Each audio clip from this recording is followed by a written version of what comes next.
We're at the beginning of a new golden age for democracy. That is the premise for today's conversation. Welcome to Exponentially.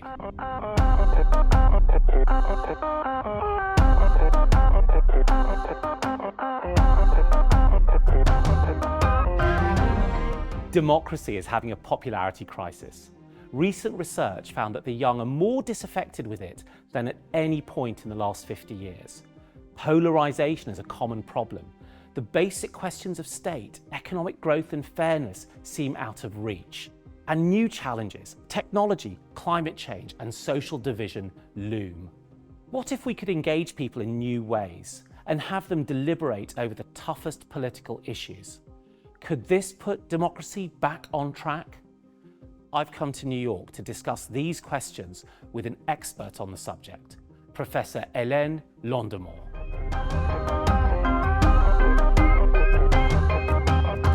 Democracy is having quite a tough time right now, isn't it? We've had trust in government in the US is its lowest ever in history. Around 40% of Americans think that the 2020 election was rigged. And of course, there was January the 6th. I mean, these are all signs of quite deep-rooted problems, aren't they? Yes, they are. It's all around the world, actually. I think that democracies are in trouble. Over 2/3 of Americans and French and German think their governments are corrupt. I mean, this is really worrying. It's been going on for a while, but I feel like the crisis is getting really acute. And set against this, we've got the new challenges of technology. We know that over the past 20 years, technology has created a small number of winners and lots of losers. And now we've got artificial intelligence looming through the friendly face of ChatGPT and others threatening to flood our media and social media environment with fake material. This is all, looks to me like it's quite bad news. Well, to me, these technologies are, as you know, forces of nature, as you said, they're flooding our systems, but precisely it's a responsibility of our socioeconomic political systems to channel those things and to protect us from them. And I think that's what's failing the most, actually, at the moment. What's happened with this representative democracy where we tick the box is that most of the decisions are made by political parties and what we might call political elites. And then you or I, as ordinary citizens, are given very, very limited choice. Some of the new innovations bring back a sense of dignity, respect, capability, capacity to the individual citizen. And they say, you actually do have the faculties to participate in the decision-making that otherwise takes place, in the smoke-filled back room of a party headquarters. These are things that you have called mini-publics. What is a mini-public and what are the different sort of subtypes of mini-public? So a mini-public is, as the name indicates, a sort of a miniature version of the larger public that you select on the basis of random selection through civic lotteries. Say what you mean by that, a civic lottery? A civic lottery, well, it's a phrase that's been coined in my world to try to make it more visual and enticing. So not the lottery that I lose or used to lose. No, exactly. You're supposed to win in that scenario. So basically, you receive an email or a letter in the mail that says, oh, you've been selected to join this citizens jury or the citizens assembly or this deliberative poll, where you're going to meet other people just like you, selected at random from the entire population, to deliberate about issues of interest. It could be healthcare, it could be immigration, it could be end-of-life issues, it could be infrastructures, economic policy, anything. And then at the end, the group writes up a set of recommendations that are supposed to be transmitted to the government. So we take a random selection of the population, the taller and the less tall, the more sporty, the less sporty, the more interested in politics, the less interested in politics, the men, the women, the young, the old, the working, the not working. This random selection that represents the nation, and we give them a really difficult question. You talked about end of life or healthcare that politicians haven't been able to solve. Yep. And you put them in the room and you hope that at the end of that process, they come up with recommendations that are better than would otherwise have come through the traditional political process, right? I mean, it sounds quite ambitious, dare I say it. Yeah, I suppose it sounds crazy to some people, but actually it works. So some famous example are the citizens' assemblies in Ireland in 2012 and 2016. They were respectively on marriage equality and abortion. Right, So so let's those take are abortion. very, very contentious issues in Hugely, Ireland. Both of those. contentious issue in a Catholic country like Ireland, where they had actually made it a crime, right? And so they had a sample of 99 randomly selected citizens who deliberated over the course of several months. And at the end, they recommended that abortion be decriminalized. And Parliament, which had been incapable of coming up with that kind of, conclusion over decades, put that proposal to a referendum, and 2/3 of the Irish voting population, approved of that change. When I was reading about the Irish Citizens' Assembly on abortion, I was really fascinated by one part of the research, and it suggested that the discussions amongst these participants were much more dignified and were better able to deal with difficult questions than the nature of the discussion that had happened within parliamentary committees within the Irish Parliament, that those would be filled with showboating and inflammatory talk and would steer away from harder questions. Absolutely, it's my experience, and I think the evidence shows that that's always the case. In parliaments, people grandstand and fight and debate in this extremely adversarial manner. In citizens' assemblies, they actually deliberate. They engage in a sort of respectful exchange of arguments and views with people who disagree with them, but they take them seriously and they listen carefully. And I think the reason is structural. Like, people who come into parliament come in with a mandate, or at least some pre-commitments and an allegiance to a party. Whereas in citizens' assemblies, you have people who come in as who they are, but no one knows whether they are Republican or Democrat or pro-life or pro-choice. You don't know anything. You just know that they're your peers. So it fosters much more open-mindedness and is much more conducive to listening to each other. And I'm quite curious about the individual's journey in that process. They come in shy and skeptical and vaguely distrustful of the process. They get to know each other, and then by the third meeting, usually it's like dating. I always compare it to that, because there's a sort of moment where they click and then they gel and they form a collective. It's no longer just an aggregation of people. It's truly a collective united by a common purpose, which is very rare in our experience as citizens. When we vote, we don't have that. It's very sort of abstract, this idea of a collective. Right. So they go through that. And then by the end, I mean, they usually say it's been the most transformative experience of my life. And now these citizens' assemblies have a new fan in your home country, which is France. I understand that President Macron has rather fallen for them. Yes. So I think the yellow vest nudged him a little. So these are the popular protests for the last 4 or 5 years in France over initially cost of living issues and now other issues of sort of political representation and so on. Exactly. So social movements basically triggered this deliberative experiment in the country, because in November 2018, it got really bad. And so Macron said, okay, let's talk to each other. So he launched this great national debate. And that was followed by the first sort of nationwide citizens' assembly in my country of France, with a convention on climate justice.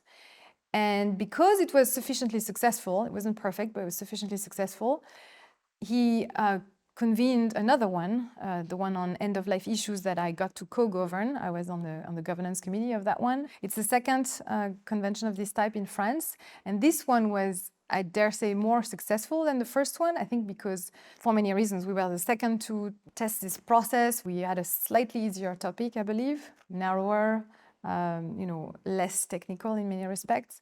But emotionally, very, very important, and touching on all sorts of issues connecting to sort of religion, culture, morality, because it was end of life, palliative care, questions of euthanasia. I mean, these are difficult questions. So you're right, they were very difficult and particularly emotionally. And so we planned for that actually by having psychologists on site from day one, and they were very useful and absolutely needed the whole time. But what I meant by it was slightly easier than climate justice, I think it's it was because the country was ready to move in the direction. I think over 90% of French people are in favor of liberalizing the law and favoring some kind of assisted suicide.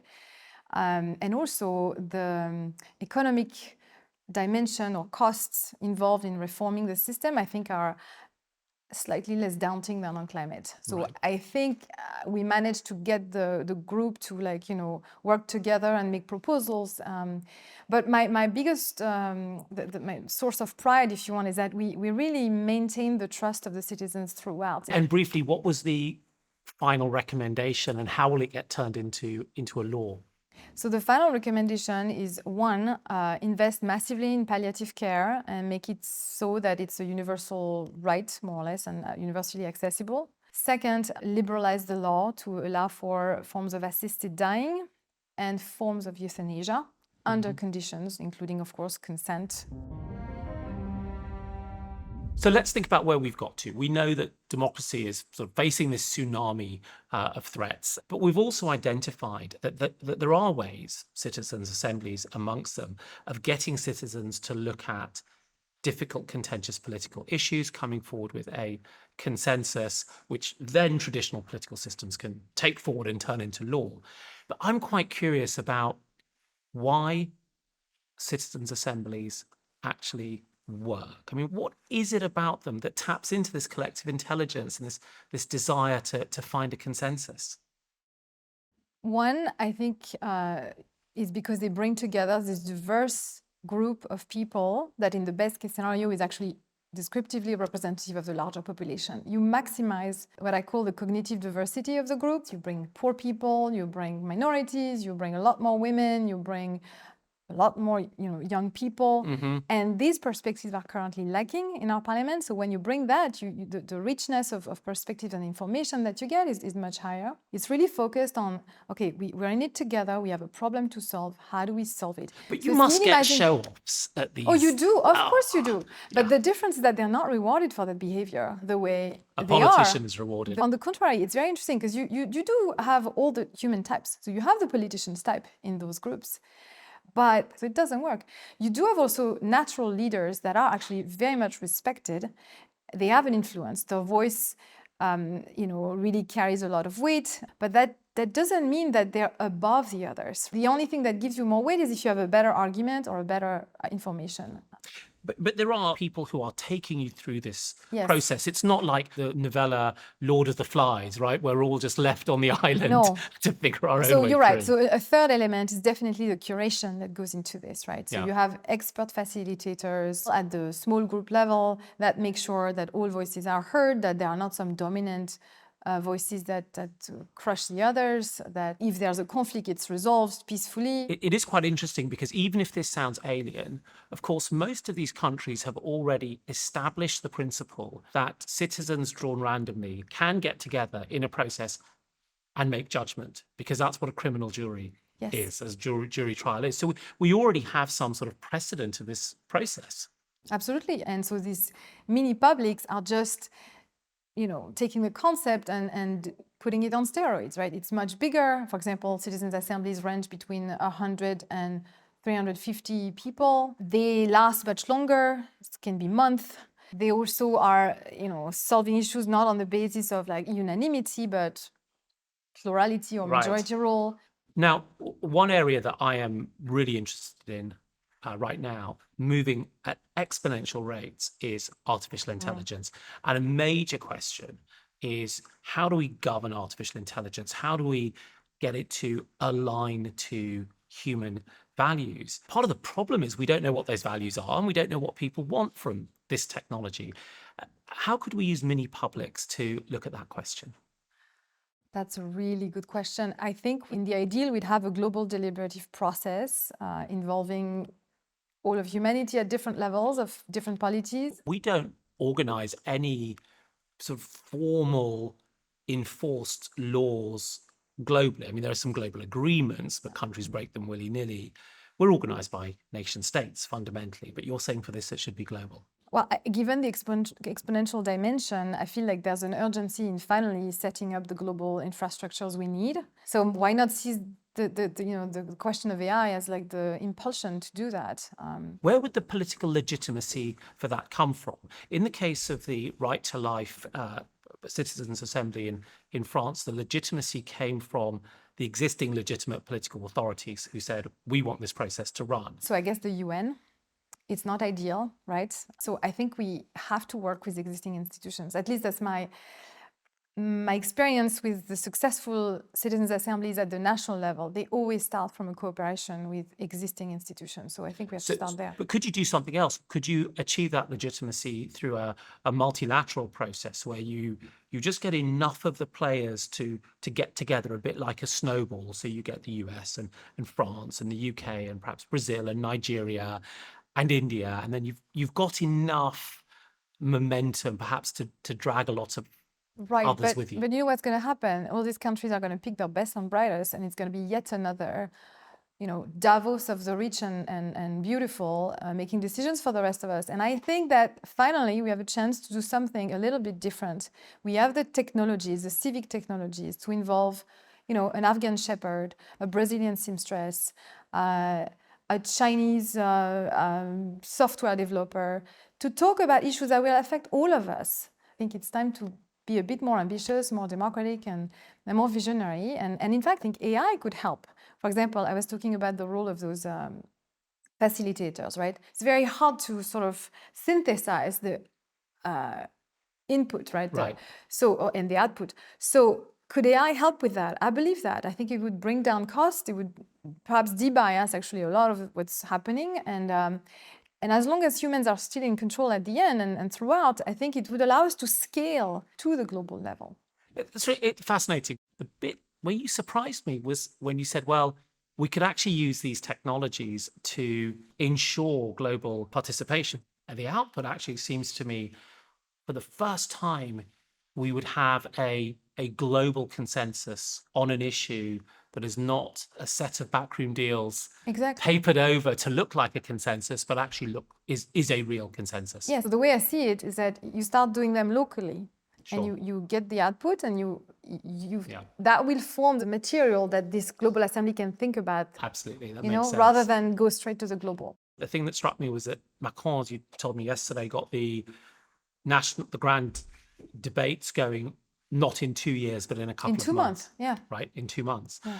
And we got COVID vaccines not in 11 years, but in 16 months. Exactly. So we've got precedent of getting these things up and running very, very quickly. Exactly. So in addition to going to the moon, let's focus on doing something really bold and ambitious about democracy. So let me recap where we've got to. We recognize now that citizens' assemblies could be a very powerful tool to revive and refresh democratic engagement and tackle some of these issues of polarization and lack of trust we've seen. And we've got an increasing evidence base that they work across the world. What stands in the way of them becoming part of the political rhythm of life, the way that a congressional committee is just nothing out of the ordinary? They happen all the time. I think it's partly, the usual conflict of interest coming from people who benefit from the status quo, right? But it's also a lack of imagination and sort of attachment to old ideas about legitimacy, accountability, what democracy looks like, an unwillingness to try out new things. One issue being, of course, that if you're a politician, a process like this looks like you're giving up power. Absolutely. And no one likes to give up power. It is giving up power. In fact, I'll tell you what happened on the first day of the Convention on End of Life. The president of the National Assembly came to greet this convention. And the president of the National Assembly, is that the equivalent of the Senate leader? Well, it's more the House of Representatives leader. But they had felt sidelined by the first convention because they felt like Macron was just trying to connect with citizens without going through parliament. Right. So this time around, she came to address the new convention, and it was a polite thing to do, and we appreciated it. But then the thing she said, you are not representative of the people, you have a legitimacy, but not that to decide. And she was very angry. Even she said something like, it's out of the question that randomly selected people replace elected officials. But in fact, I think that there should be a transfer of meaningful power from elected assemblies, which have lost a lot of legitimacy, which are not doing their work, their job, to those citizens who can actually do the job better. If it takes away some of their power, and it turns out that elected officials remain quite good at certain things, fine. But there needs to be a redistribution of power. So revolutions aside, it sounds like we have to figure out how to get over this impediment of the elites not wanting to give up power. But when you also look at major political change, it often requires a charismatic leader. We can think of Ronald Reagan or Margaret Thatcher or Tony Blair in the UK. Does a movement like this need a charismatic political leader who can stand up and articulate it? Oh God, I hope not. I think there are other examples like Black Lives Matter, the Yellow Vest. There were no charismatic leaders. It's all movements of the people with an expressed desire to be, as they call it, in the Black Lives Matter movement, leaderful rather than having a cult figure showing the way. I think this focus on individuals as saviors is not good. I think that individuals as saviors is a malaise that actually exists in the technology industry as well. Oh, absolutely. We look at these founders, these entrepreneurs as saviors, and we ignore the role of process and participation and engagement of very, very large numbers of people. So they're sort of twins, aren't they? I don't know. If you ask engineers, I think they know who made the iPad. It's not the CEO. It seems like another thing that we could do to make this system more prevalent is to make these assemblies permanent. Some of the ones we've talked about in our discussion are one-offs. And I know that in some places, the city of Brussels in Belgium have established permanent assemblies to look at key issues. I think that could be one way of normalizing that, perhaps having even a permanent citizens' assembly on artificial intelligence, for example. Yes, I think that's probably what we should head for next. In fact, I always thought that the main purpose of a randomly selected assembly of a large size should be to be a general agenda setter, just like what was the case in ancient Athens. So in ancient Athens, the agenda setter was actually a body of 500 randomly selected citizens. I don't know how they figured that number, but I'm also in awe of how they run that thing, because as I said, I was part of a group that tried to govern an assembly of 186, and it was so difficult. The premise for our conversation today is that we will, in a few years, look back at this time as a turning point for democracy. Not its death, but the start of a new golden age. Do you think that's possible? I think that's possible. I think there's nothing guaranteed, and we have to work really hard to make it happen, but I think it's definitely possible. Reflecting on my conversation with Hélène, I'm struck by the increasing amount of evidence that deliberative systems work. They work to reduce polarization, build commonalities, and find creative solutions to difficult political problems. But they threaten many existing players in our political systems, the politicians and the parties that support them. Will those people give up their power easily? I'm not so sure.